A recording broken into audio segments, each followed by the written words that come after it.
So good morning. Today we're going to talk about thyrotoxicosis. So what is hyperthyroidism and what is thyrotoxicosis? So hyperthyroidism means an elevated or increased level of thyroid hormones, that is T3 and T4, in circulation due to overproduction of the hormones by the thyroid gland. So we have a overactive gland releasing the hormones, resulting in hyperthyroidism. Thyrotoxicosis is defined as a condition in which the raised levels of the thyroid hormones in circulation results in biochemical and clinical manifestations of excessive thyroid hormones at the tissue level. So basically, you can have a normal thyroid gland and have thyrotoxicosis, as well as hyperthyroidism becomes a cause for thyrotoxicosis. But there are other diseases that can also result in thyrotoxicosis with a normal thyroid gland. So the common clinical types include the diffuse toxic goiter, or popularly known as Graves' disease, the toxic nodular goiter, or otherwise known as Plummer's disease, and then you have the toxic nodule, and then you have thyrotoxicosis without hyperthyroidism or due to rarer causes. So this is another way of saying the same thing. You have primary thyrotoxicosis or Graves' disease. You have secondary thyrotoxicosis or toxic nodular goiter, and then you have tertiary thyrotoxicosis, or otherwise the toxic adenoma, and then you have thyrotoxicosis due to rarer causes. Now here I would like to mention that there is another school of thought which thinks that secondary thyrotoxicosis refers to a pituitary tumor resulting in the thyrotoxicosis. So that is another way. Today we'll discuss the popular way in which it is dealt with in India. So primary thyrotoxicosis or Graves' disease or diffuse toxic goiter. It's an autoimmune disease where characterized by a diffuse vascular goiter appearing at the same time as the hyperthyroidism. The pathogenesis, the entire gland is involved, and the hypertrophy hyperplasia occurs due to abnormal thyroid stimulating antibodies which bind to the TSH receptor site and thereby stimulate the gland to result in thyrotoxicosis. So the various autoantibodies include the TSH receptor antibody, which is seen in 95 to 100% of Graves' disease. Then you have the long-acting thyroid stimulator, thyroid stimulating immunoglobulin, thyroid stimulating antibodies. Certain HLA factors like DR3 and B8 are also positive. Environmental factors include infections and stress. All have been attributed to result in Graves' disease. Now this is the picture. You can see that the normal pituitary gland secretes the TSH or the thyroid stimulating hormone, or otherwise known as thyrotropin, that binds to the TSH receptor, stimulates the thyroid gland, and that results in hormone production. Now in Graves' disease, you have not the regular TSH. Instead, you have an autoantibody that has the capacity to bind to the TSH receptor and continuously stimulate the thyroid gland, resulting in overproduction of the hormones and thereby thyrotoxicosis. Now, secondary thyrotoxicosis is also known as Plummer's disease or toxic nodular goiter. Now, here there is a long-standing multinodular goiter, and usually this affects the middle-aged or elderly individuals. So here the toxicity develops after 10 to 20 years of having a multinodular goiter. Now, so already mentioned in goiter was that it is the internodular tissue which is active. So in toxic nodular goiter, the internodular tissue becomes overactive in most of the cases.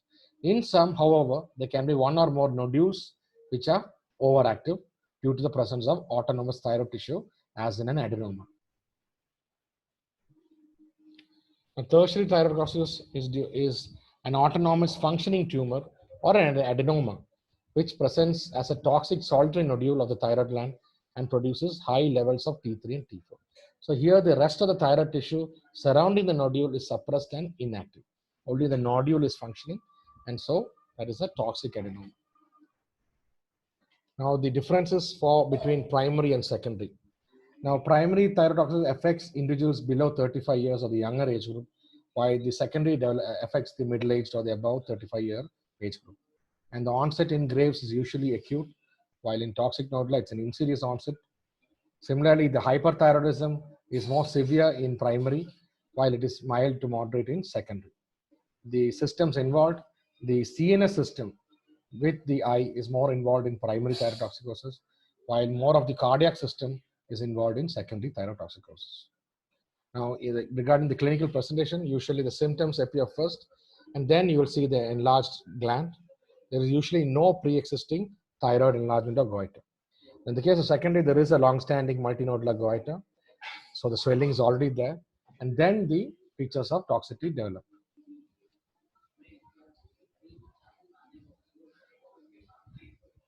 Now, the thyrotoxic is due to rarer causes or the ones which there is no hyperthyroidism.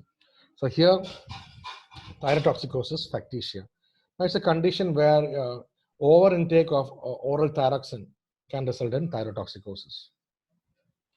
Now, jod-based thyrotoxicosis, again, that's a rare type, which is seen in areas where there is goiter, endemic goiter. In such areas, already the people are advised to have large dose of iodide. So sometimes large dose of iodide intake in certain individuals, those who have endemic goiter, may end up with thyrotoxicosis. And that is known as base dose disease or jod-based thyrotoxicosis. Now, the third category is autoimmune thyroiditis or Decovain's thyroiditis. These are separate forms of thyroiditis, but where there is hypothyroidism eventually, but in the initial phase, both of these types may have an initial hyperthyroidism or thyrotoxicosis, where due to the release of the thyroid hormones during that process of damaging the thyroid gland, some amount of thyroid hormones are released, resulting in thyrotoxicosis. Then you have the neonatal thyrotoxicosis. Here is seen in babies or neonates that are born to toxic mothers or to mothers who are euthyroid but were previously toxic. And the reason being is the TSH receptor antibodies which are able to cross the placenta barrier and result in toxicosis in the child. So with time, it will resolve. So it's just a matter of time when the autoantibodies will disappear. So will the thyrotoxicosis in the baby. Now, there are certain other types known as struma ovary. So this means a goiter of the ovary. So a dermoid tumor of the ovary may have thyroid tissue, which can result in thyrotoxicosis. So here the thyroid gland per se is normal. Now, similarly, you can have metastatic differentiated thyroid cancer. Again, most it is seen in post-thyroidectomy patients. So the metastatic site may may result in thyrotoxicosis. Here again, there is no gland. So then you can have a TSH secreting pituitary tumor. So it's a pituitary tumor and that stimulates the gland. Then you end up with thyrotoxicosis. Certain drugs like amiodarone have iodine in the molecule itself, and that can also result in thyrotoxicosis. And certain vesicular mole or hydatidine form mole or choriocarcinoma has a high level of beta HCG, which again is able to stimulate the TSH receptor, resulting in thyrotoxicosis. So these are other causes where the thyroid gland may be dormant.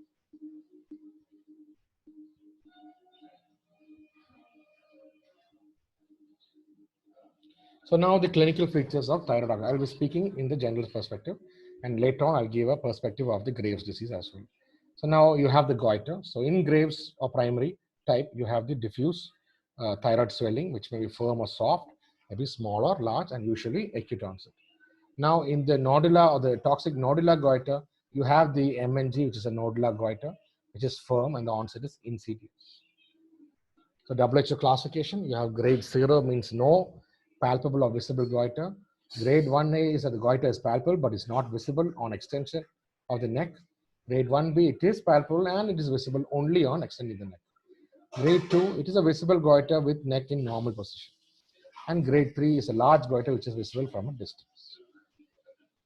So now one classic history is the presence of significant weight loss in spite of the increased appetite. Secondly, you can also see diarrhea. Now, the cardiovascular symptoms, the only symptom that the person may complain of is palpitation in the initial stage, and which may reveal a sinus tachycardia, or sometimes it can be an increased pulse rate during sleep. So we have the grade for that as mild, 90 to 100 is mild, 100 to 110 is moderate, and more than 110 is severe. Now remember, sinus tachycardia means a heart rate above 100. It is different from sleeping tachycardia. Similarly, on worsening, you can have cardiac arrhythmias like extrasystoles, paroxysmal atrial tachycardia, persistent atrial tachycardia, paroxysmal atrial fibrillation, and persistent atrial fibrillation. These are some of the arrhythmias which are seen in thyrotoxicosis. Now, in worst cases, untreated, unevaluated ones will end up with congestive cardiac failure, angina, or heart block. Now, regarding the nervous system, Symptoms like nervousness, restlessness, anxiety, irritability, emotional lability, psychosis can be seen. Then you can have tremors of the fingers, especially on outstretching your hands. And you can have tremors of the tongue can be seen. The knee and ankle jerks can be exaggerated. Regarding the muscular system, usually the patient complains of proximal muscle weakness. Person may have difficulty walking up the stairs, combing the hair by raising the upper limb, then sitting, changing posture from sitting to standing and standing to sitting. So that those are features of proximal myopathy. Dermatological features include increased sweating, especially palmar sweating, itching or pruritus, loss of hair or alopecia, warm, moist skin, a condition known as plumber's nail or onycholysis, where the nail gets separated from the nail bed, hyperpigmentation, palmar erythema, spider navy, and in severe or typical Graves, you have the Graves dermopathy. Regarding the reproductive system in females, they may have amenorrhea, unexplained amenorrhea, or oligomeria may be due to thyrotoxicosis. Then it can result in infertility as well. In males, you have impotence of loss of libido. Ocular signs, I will be discussing that under Graves. So other features include heat intolerance or preference to cold, fatigue, tiredness, etc. So these are the brief features. Again, on history, you have the prominent eyes, tremors of the hands, increased appetite, and then the loss of weight. Loss of hair can have palpitation, heat intolerance or preference to cold, increased palmar sweating, tiredness, fatigue, and proximal muscle weakness. On examination, you will have a moderately well-built person, but poorly nourished or emaciated due to the weight loss. Can have tachycardia, which can be regular and sometimes irregular. Eye signs or ocular signs can be seen. Tremor of the tongue and the hands. Warm, moist hands. A diffuse or a nodular thyroid enlargement. And in Graves, you can see the thyroid bruit on auscultation of the superior aspect of the left and right lobes. Now, Graves disease. It is the most important or the most common cause of thyrotoxicosis. It is an autoimmune disease with increased levels of the TSH receptor antibody in the blood and is usually characterized by a diffuse goiter, Graves ophthalmopathy, tachycardia, thyroid dermopathy, thyroid myopathy, and a few other features. So this is the picture which shows most of the symptoms of thyrotoxicosis, which are seen in general as well as in Graves.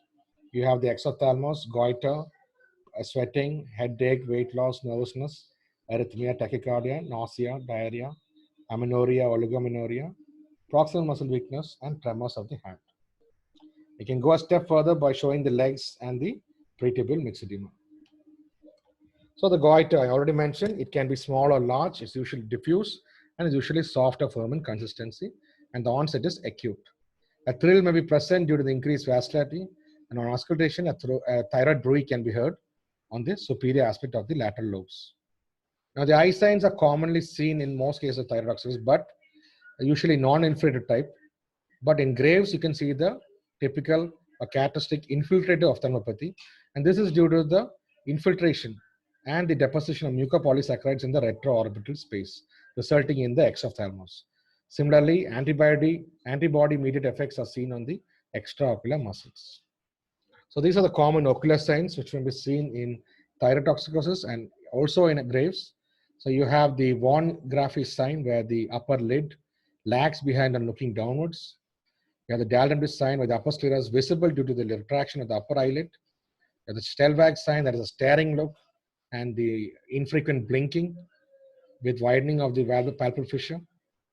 You have the Geoffroy sign, which is absence of wrinkling of the forehead on looking upwards.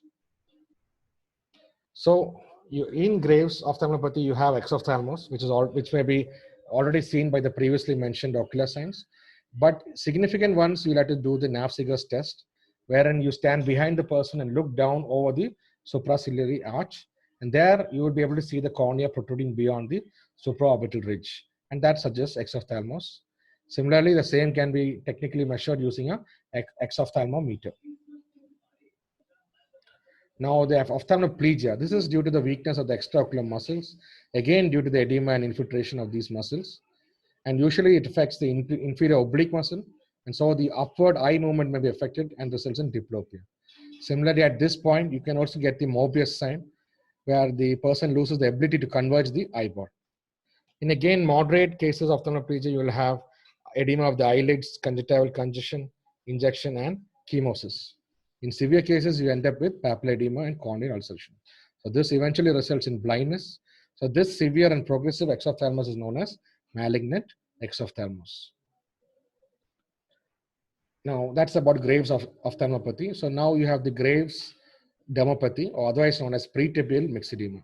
So myxedema means hypothyroidism, so it's a misnomer. It is seen in thyrotoxicosis. So it's a type of infiltrated dermopathy where there is raised pink or purplish plaques which develops on the anterior aspect of the leg and the foot. And this is due to deposition of mucopolysaccharides in the dermis and the subcutaneous tissue. So usually bilateral and usually develops a few years after thyrotoxicosis. Now, thyroid myopathy, this I have already mentioned, it is the weakness of the proximal muscles of the hip and the arms. So the person has difficulty in changing posture from sitting to standing, standing to sitting, climbing stairs, raising the arms above the head for combing, etc. Now, it may recover usually when the hypothyroidism is controlled. Now, thyroid acropathy here, it has a clubbing-like picture involving the fingers. Other features include vitiligo and hepatosplenomegaly in some individuals. So this is the Stelvag sign showing the exophthalmos, and the diagram design. You can see the upper sclera visible. This is pretibial myxedema. You can see the raised pinkish purplish patches.